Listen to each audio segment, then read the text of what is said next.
পাঁচটি বিষয়ের কথা আমি সেখানে বলে আসছি। সেনাপ্রধান আজকে খুব শক্ত শক্ত কথা বলেছেন। উনি ঐক্যের কথা বলেছেন, বিশৃঙ্খলা তৈরি না করার কথা বলেছেন। এবং আমরা মনে করি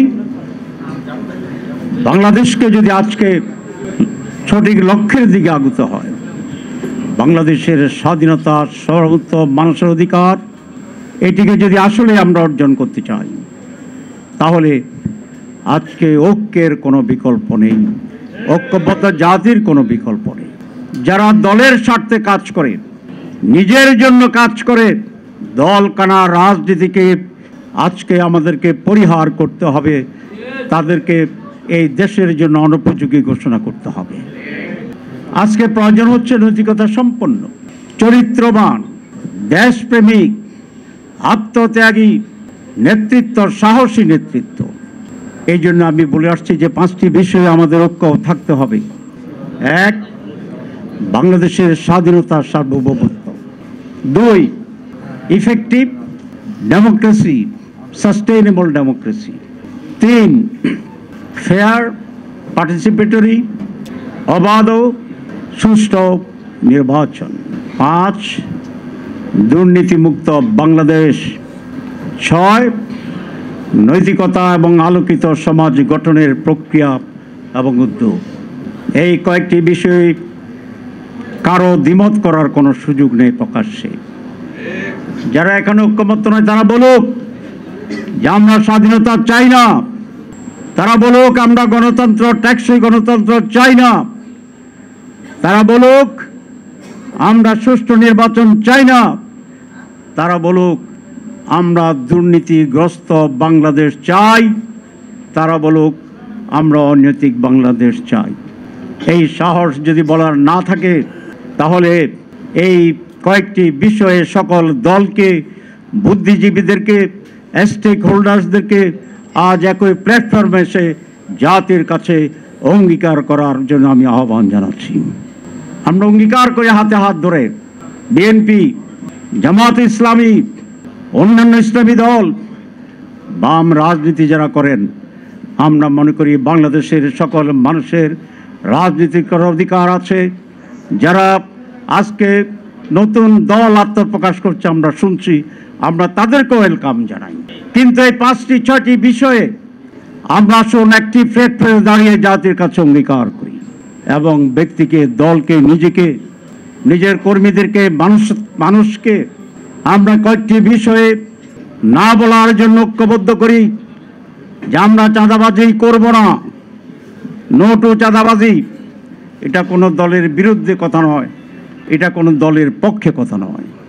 চাঁদাবাজি করবেন না, এটা কি কোনো দলের পক্ষে? এটা কি কোনো দলের বিরুদ্ধে? আমরা অনৈতিক হব না। আসুন আমরা একসাথে হই, বলি। আমরা যখন বলি দেশে চাঁদাবাজি থাকবে না, কেউ কেউ মনে করেন আমরা তাদেরকে কন্ডেম করছি। কেন? আপনারা কি নিজেদেরকে সেভাবে চিহ্নিত করেন? আমরা তো বলিনি আপনাদের কথা। আপনারা জানেন একটি গ্রামে হাঁস চুরি হয়েছিল একটি। কোনোভাবেই এই হাঁস চোরকে রিকগনাইজ করা যাচ্ছে না।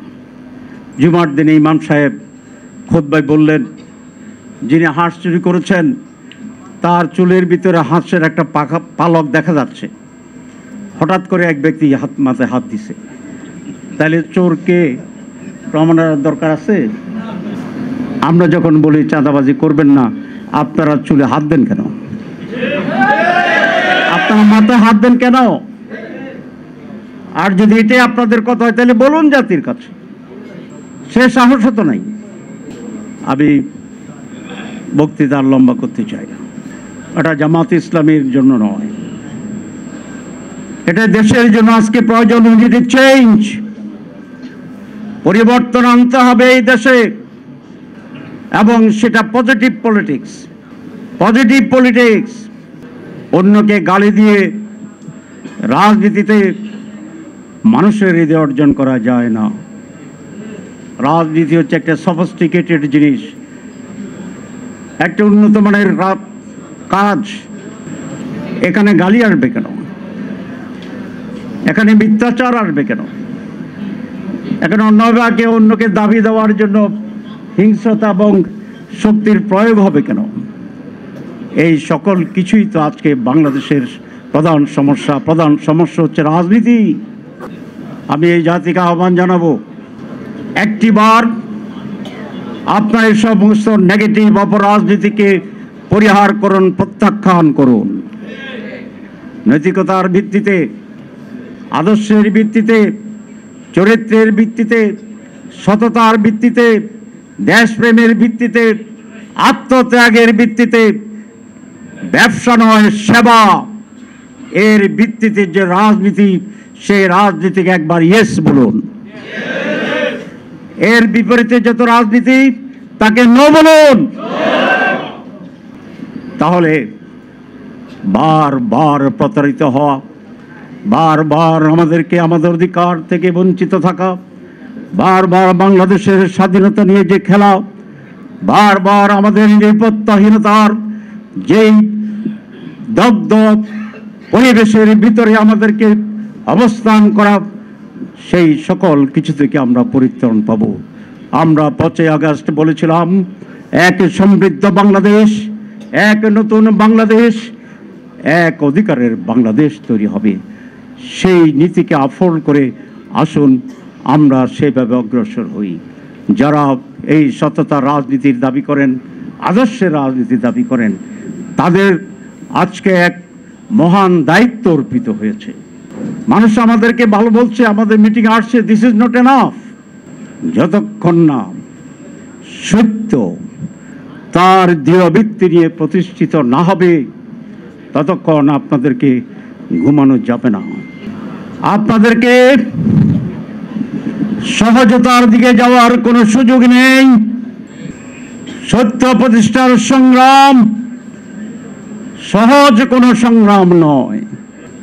এই সংগ্রাম কন্টিনিউ করতে হয় ত্যাগের পর ত্যাগ দিয়ে। আমরা ত্যাগ করেছি, নজির আসছে।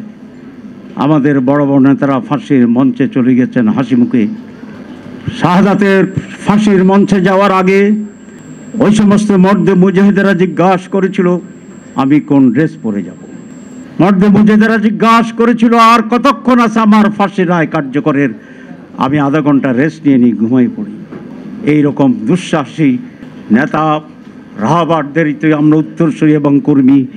আমাদেরকে এই সংগ্রাম যতদিন শেষ না হবে, ততদিন জীবন দিয়ে, রক্ত দিয়ে, সাহসিকতার সাথে পরিশ্রম করে, নির্ঘুম রাত দিয়ে